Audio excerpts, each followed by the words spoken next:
For this next demonstration, I'm going to teach you guys about indicators. So indicators are going to be solutions that help to indicate or tell you what the pH value of a solution is.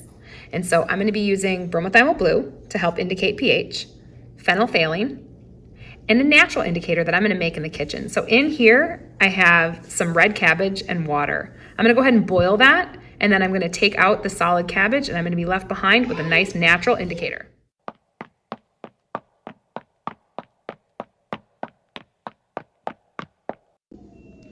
All right, so here's what my cabbage juice looks like after boiling it in the microwave for a couple minutes. Now I'm going to take out that solid cabbage.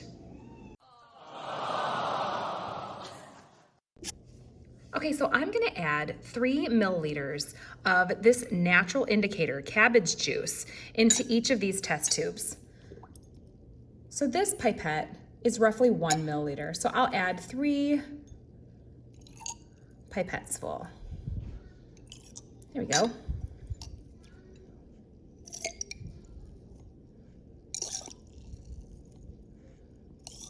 All right, great. Now, to each of these, I'm going to add a little bit of an acid, in one, hydrochloric acid to be specific, and in the other, I'm going to add a base, sodium hydroxide.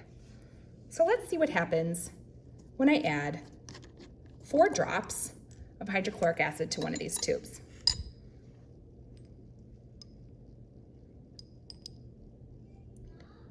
One, two, three, 4. Look at that beautiful color change. So this is what happens in my natural cabbage juice indicator when I add an acid, hydrochloric acid. And then with my base, sodium hydroxide, let's add 4 drops and see what the color changes. 1, 2, 3, 4. Look at that. Give it a little shake. How beautiful. All right, these are the results for my hydrochloric acid and sodium hydroxide with the natural cabbage juice indicator.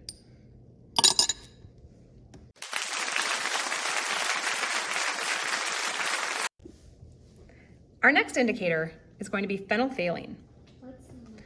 I went ahead and added 1 milliliter of phenolphthalein to each of these tubes. And now I'm going to add an acid to one and a base to the other. So I'll add 3 drops of hydrochloric acid. Let's watch for a color change. 1, 2, 3. Not a whole lot going on there. I'm going to come back to that tube. Now let's add sodium hydroxide to the other tube. 3 drops.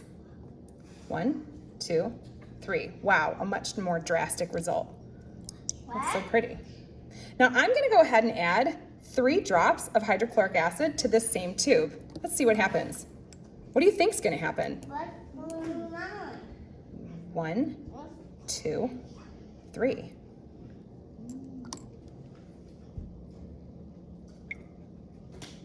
Voila. So we have a neutralization reaction happening here. Whenever you add an acid and a base together, they neutralize each other.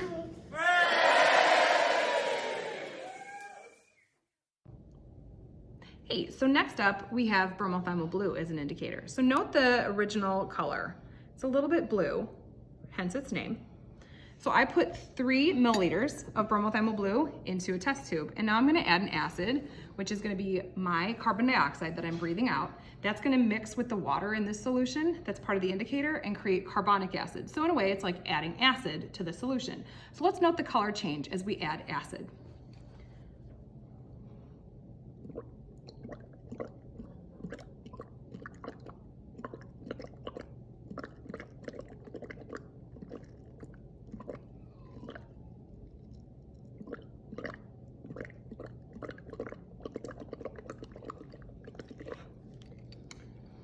All right. Now let's note the color change when we add a base, sodium hydroxide. I'm going to add 3 drops.